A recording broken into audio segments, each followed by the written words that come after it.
But do you know who I think is who's next and going to be part of the rebuild and isn't afraid? And I know you're down with this guy, is Tim Dillon. Oh, yeah. Tim Dillon's the fucking man.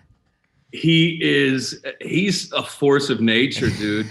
I find the guy brilliant on multiple levels, but his ability to speak, there's something Chappelle-esque about his command of the language, of the stage, his confidence. Even when you listen to his podcast, like, he's just spitting, man. Yeah, he just goes. That's solo shit. Yeah. Yes. Oh, yes. It's just let him fly. He can just like an hour and a half just talking nonstop. It's crazy. It's very hard to do. And it's entertaining throughout. And he doesn't.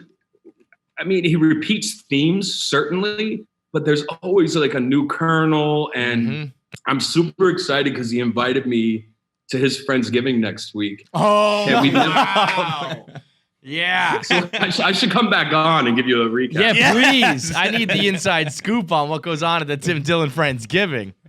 But he and I have never met in person yet, and that'll be the first night we do. But we talk a lot on messages. And what's so funny to me is like I've been a pretty much kind of a ground floor fan of his. Yeah. I love alt comedy, dude. I love the weirder the better, the darker the better for me. Yep. It's just like that's what I respect. Where are you from? You're from I was Philly, born right? in Delaware, but I grew up in like the Philly area. Okay, because I feel like, I'm from New York and he's like a Long Island guy, but I feel like even just being an East Coast guy, you can kind of relate more to just like that. He's angry and he's a little bit dark and he's just like, fuck off. And like, if you're not. There's so much connective tissue, even as much as like I grew up lower middle class. When he talks on the East Coast, when he talks about his family, I feel like he's talking about mine. It's incredible. It's so relatable and so specific to the region a lot of the time, and that's what's fun about him being out here in that old fish out of water and seeing him bounce around from different property to property, and he doesn't really know what he's doing. Him being out in the desert and in LA is just such a funny like dichotomy. It just makes no fucking sense. But he also he brought the downfall. It's like he showed up and LA crumbled. Yeah. It's interesting to see people sort of start to wake up to him or take to him. Yeah. He could be a very polarizing comedian too. In this age of how soft everybody is, it's going to be interesting to see. When he was on Alex Jones, didn't he wear a free Ghislaine shirt? He can be polarizing. Yeah, I'd say so. Oddly enough, though, he had an episode on his Patreon show where he interviewed a author who wrote a book all about people who disappear, who are like kidnapped or disappear or get murdered in like national parks or out in like the Pacific Northwest. I remember that. Like these wilderness areas, which I feel like is kind of what goes on in Big Sky, right? It's like these two girls disappear on the road at like a truck stop, kind of in the middle of nowhere, where it does feel like those things. It feels like that shit could just happen where, like most of the time you're in a city or somewhere, there's people always around or cameras always around, but there are certain places where like, poof, you're gone and I don't know if anyone's finding you. It's scary. Yeah, and in that way, Montana is very much a character in the show. Right.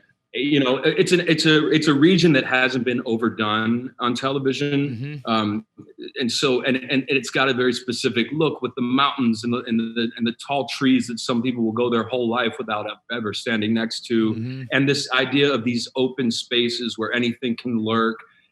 There's not the same amount of infrastructure as there is in a place like California. It feels like anything can happen, and the series certainly takes advantage of that.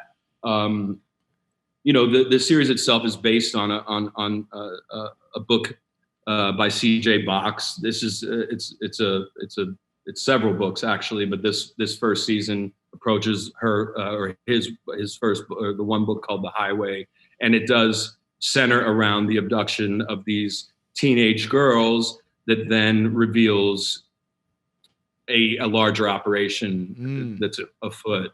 And the actors in this are phenomenal. The two female leads, who are the actual leads in a lot of way, Kylie Bunbury and Catherine Winnick, are awesome. And I'm lucky enough to be in a love triangle with them at the start of the series. I don't know how I always get so lucky. But,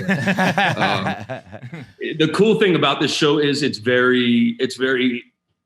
female driven, but it has a lot of attitude, a lot of balls, I guess, like in some ways. But and David E. Kelly, man, like, you know, the guy's career speaks for itself. He's made countless hit television shows and won countless awards, and it's really fun as an actor to perform that level of writing, you know, like you get the scripts and you get the dialogue changes, and he just has a different approach than your average standard TV writer. And that's exciting when you get pages and you're like, this is really good. Because a lot of times you're in a situation where you're like, this is okay. So, listen, if you made it this far into the video, which is far, like no one ever does that on the internet. Like it's the end. You made it to the end of the video. The full fucking video you watched the whole thing. So if you liked it and you watched the whole thing, why don't you subscribe? It means you like us. Click the subscribe button, because if you don't, I'm gonna fucking murder John. And I'm gonna like it. Kill him with my bare fucking hands. Yeah.